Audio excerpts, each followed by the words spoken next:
Hello there. This is an old, I believe it's Craftsman. It says made in USA right there, and the blade says Craftsman. This looks like the original blade, so I'm going to assume this is a Craftsman, an old Craftsman. What they would call a rebate plane, or in England, or a rabbit plane in the United States, or a Philister plane. What you'll find out is that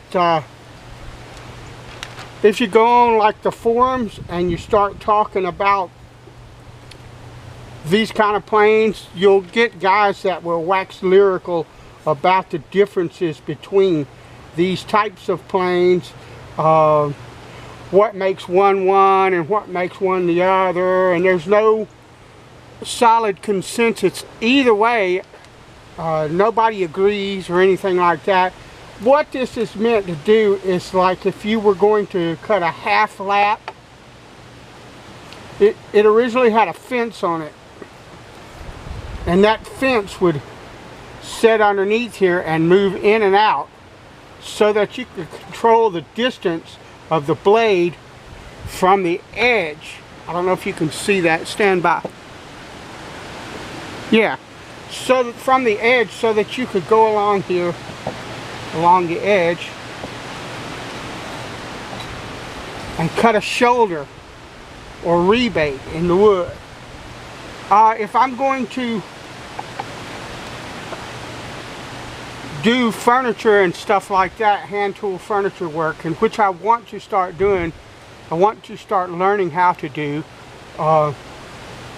assuming I'm able to afford the wood and stuff like that. That's always the deal with that, particularly in these times.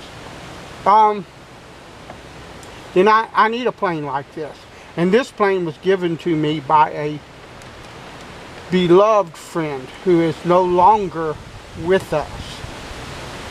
He passed away, and so I want to put this in service. Now this is a depth stop. I will not be using that, so we're going to take it off of here.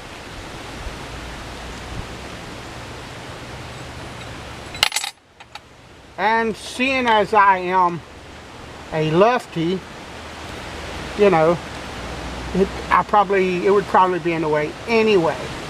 I mentioned it had a fence. I'll just put a block of wood along the side of the work and clamp it at the distance that I need. I'm not really worried about it. I just need something to make those kind of cuts. But I need to clean this up.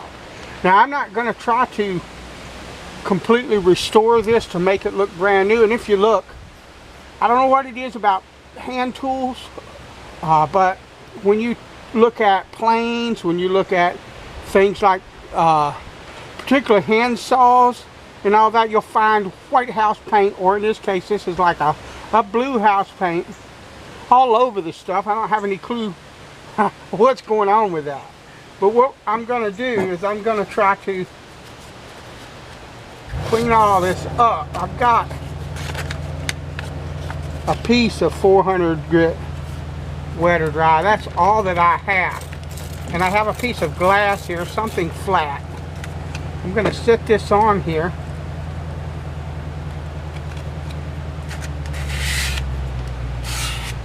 So that hopefully it won't move. And what I'm going to do, I'm going to set this here and move it back and forth, but I'm not going to use a bunch of pressure. I'm just going to let the sandpaper cut, because I don't want to deform the sole. I just want to clean this up. And I don't know if I'm going to have enough paper to do this. We're going to find out, because all I got is this one sheet of 400. Ideally I need like 120, something like that, but as usual I don't have. So I'm going to have to work with what I've got. And it should be all right.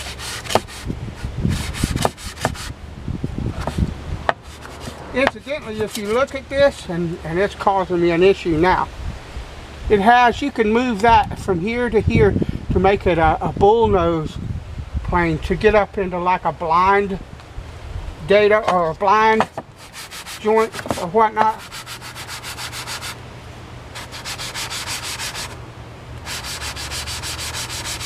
So yeah, and I don't think, look, I don't know for sure because I've never used one of these planes before, but I don't think that it needs to be as flat as, say, the sole of a hand plane. Oh, this is a hand plane, but you know what I mean, a bench plane or a number 4 or something like that, that you're actually planing stock. And what's happening, that is catching up here and causing me some problems.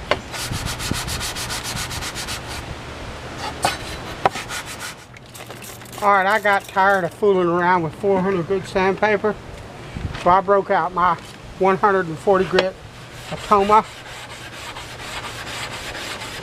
diamond plate. It should be nice and flat and aggressive enough to take care of things. I've been working on this for a while. I'm close to being done. I may go ahead and just leave. If you look,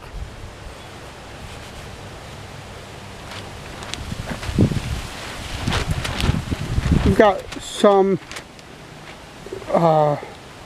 dark rust right along in here, and that needs to be leveled out, and we have like a low spot here, but that really doesn't matter.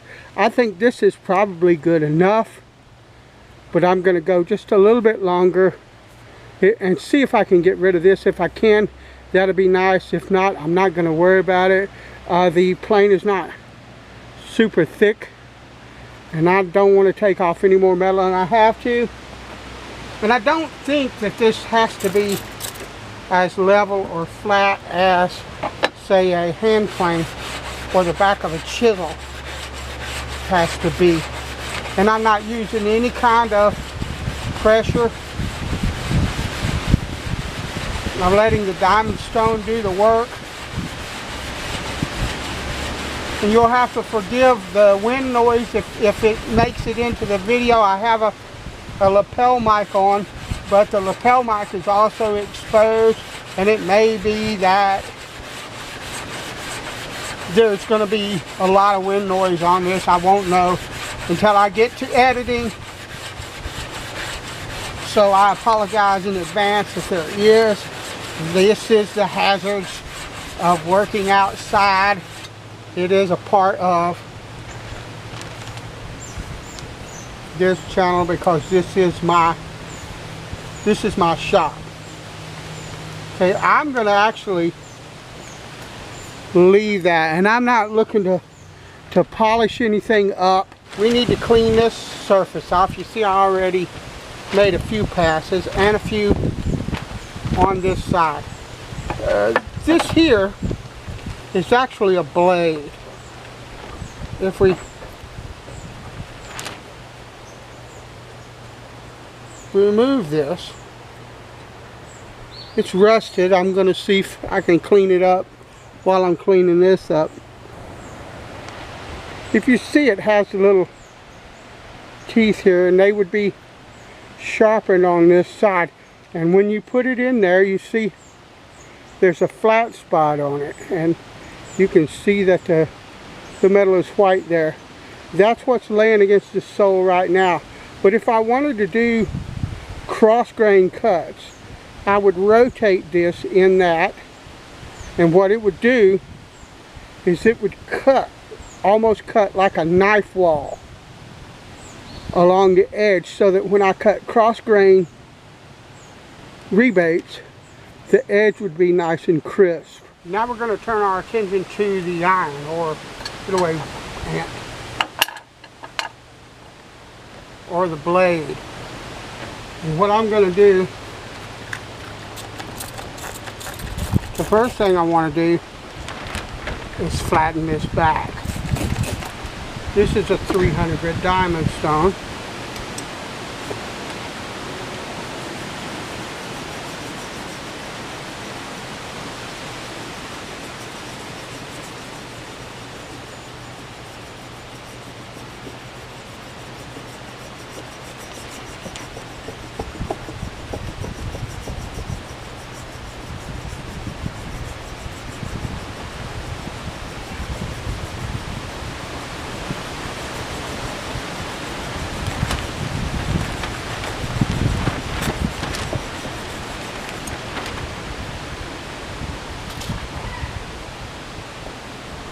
And you see, it's not quite flat on the back, so I could play with the Charlesworth ruler trick and all of that stuff. Not sure it would work on something like this anyway, but I'm just going to keep working on this until it's flat. Alright. What I'm going to do with this, put me some liquid on there, tilt it up, find the angle.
And I have a wire edge. I'm going to go ahead and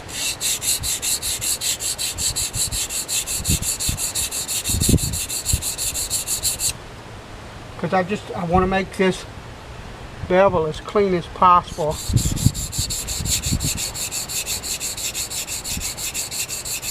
Even though I have that wire edge was attained because when I first set it on the stone, I found the angle and lifted it up just a little bit higher. So I want this bevel fairly clean. Okay, that's good enough, I think. For blade sharpening, I'm experimenting a bit. I used to go from the 400 side of this stone, which I will generally, but I had the 300 out, so I just used it. They're close enough in grit that it doesn't matter.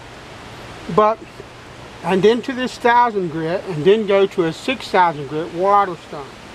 Now what I'm doing is I'm going from the 400 to the 1000 grit and to this stone, which is called an Arkansas gray. Now this is not an Arkansas stone.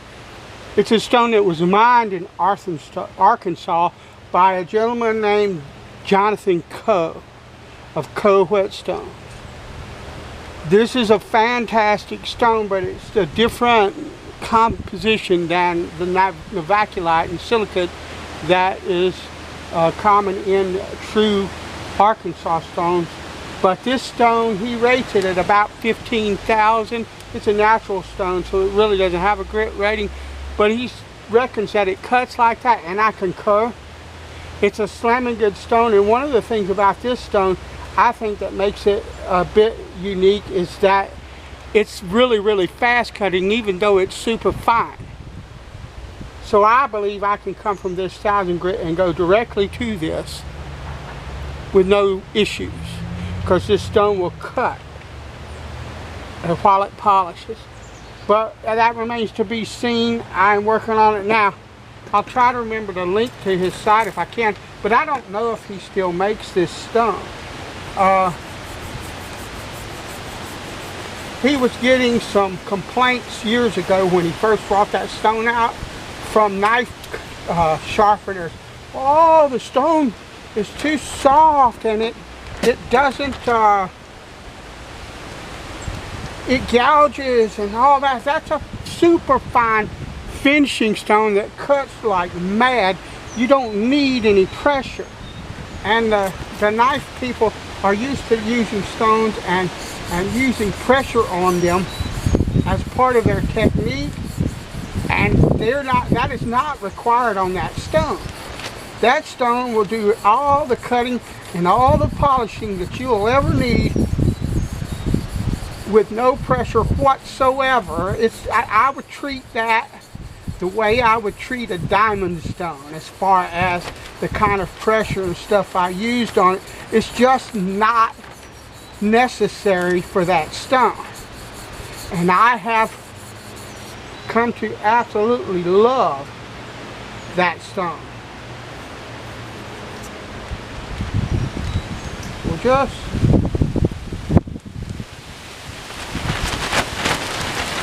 and so that's why I'm using it. But they make 12,000 grit and 15,000 grit water stones if you want to spend that kind of money and go up to them. This stone didn't cost me a dime. Jonathan stones are not cheap, but Jonathan stones are quality stones. Every bit the quality of anything else that's out there. And yeah, so no pressure, none whatsoever, not flipping needed.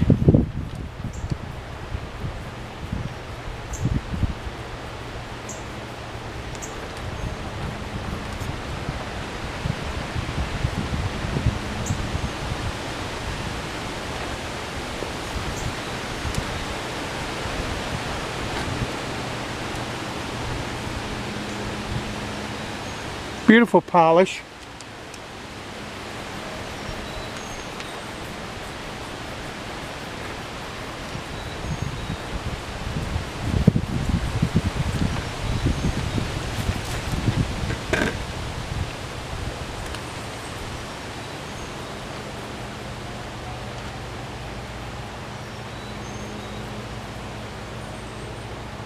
All right.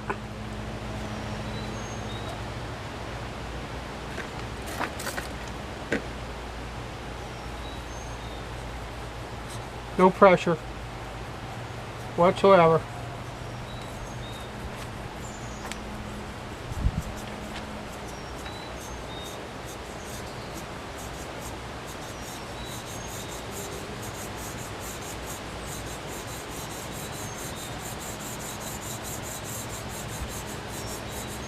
This is my finishing routine now. My sharpening and finishing routine. I don't really think that I could get any better.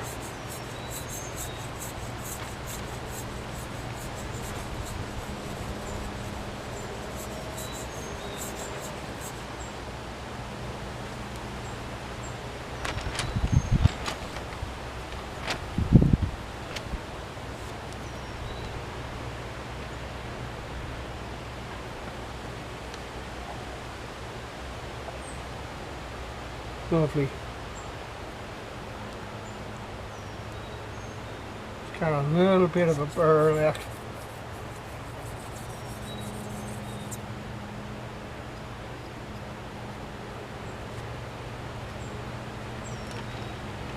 And I felt that cloth grabbed something.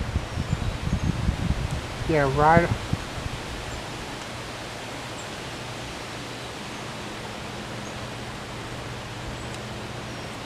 Sometimes you have to chase a burr.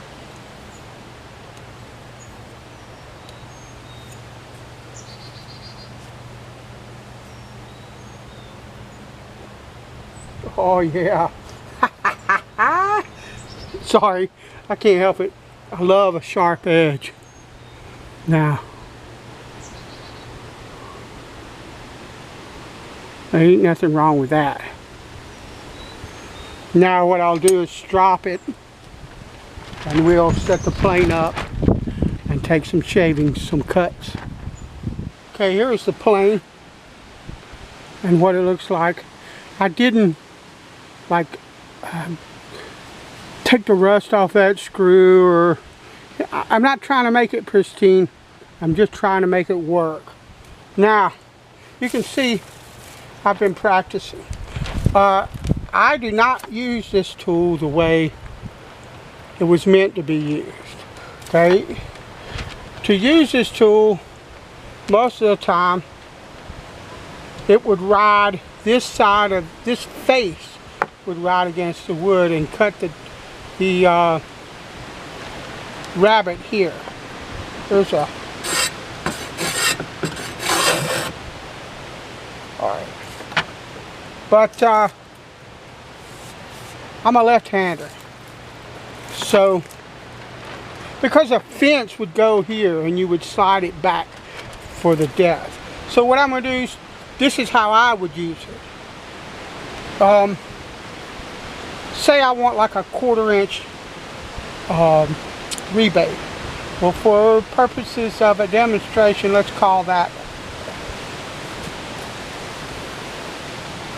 a 1/4 inch rebate. What I would do is take my hand, take my fingers and lay them here, and then grab the plane like that. You just got to remember, you've got a blade here, so you don't want to grab it here, and if you've got a blade in front, you don't want to grab it there. You want to grab it somewhere where you're not going to be in danger of getting cut. And I would lay my fingers here, grip it well,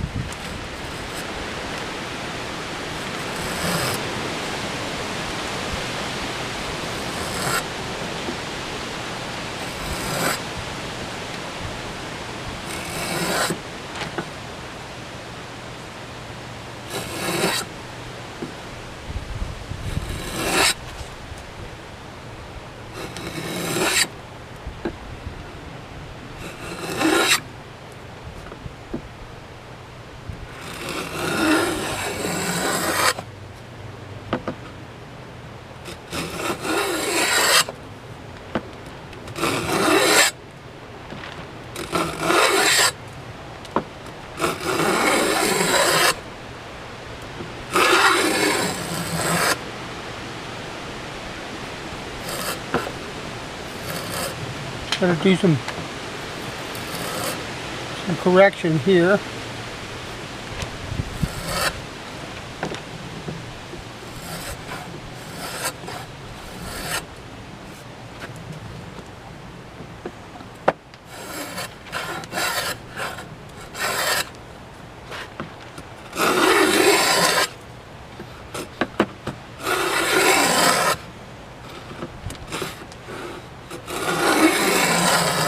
Now you see, I'm kind of going that way. It'll take a bit to get used to doing it. So let's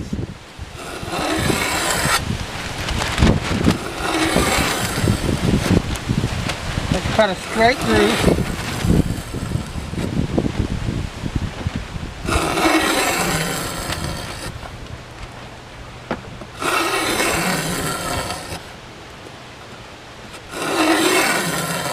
You can see that I strayed off there. This is just for purposes of demonstration. I meandered, but I'm straightening it out so you can see that it will cut a straight and square groove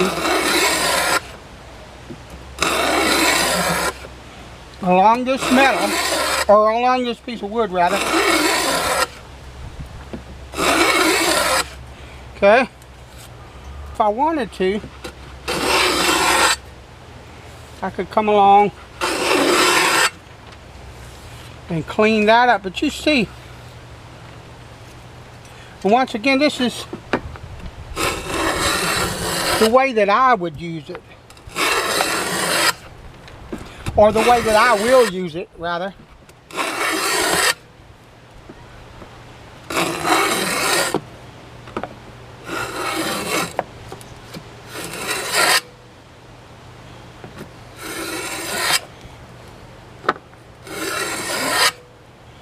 to give me what it is that I need when it comes to cutting these. And what I would probably do is make a knife wall along here however deep I want it, and a knife wall along here however deep I want it, and cut to the knife walls with this. But it works just fine. I don't need a fence on it or anything like that. This is my fence. Okay. But they are, and that's from my microphone, they are a really nice plane to have, because if I want to make lap joints, or say I wanted, I don't know if I can do that or not, but say I wanted to cut a rebate along the side, I could do that. But like for this would be good for something like a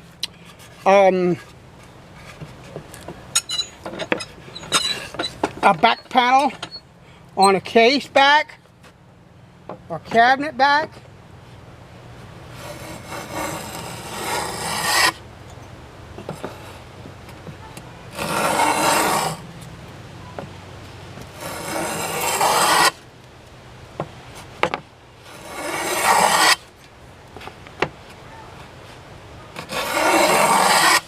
And once I get this wall established, I don't really need my hand anymore. The tool will follow that groove, and I can make it as deep as I want. No problem. Just a really cool plane to have. I hope to be using it on a project at some point. But that's it. That's the rebate plane, rabbit plane, Philister plane.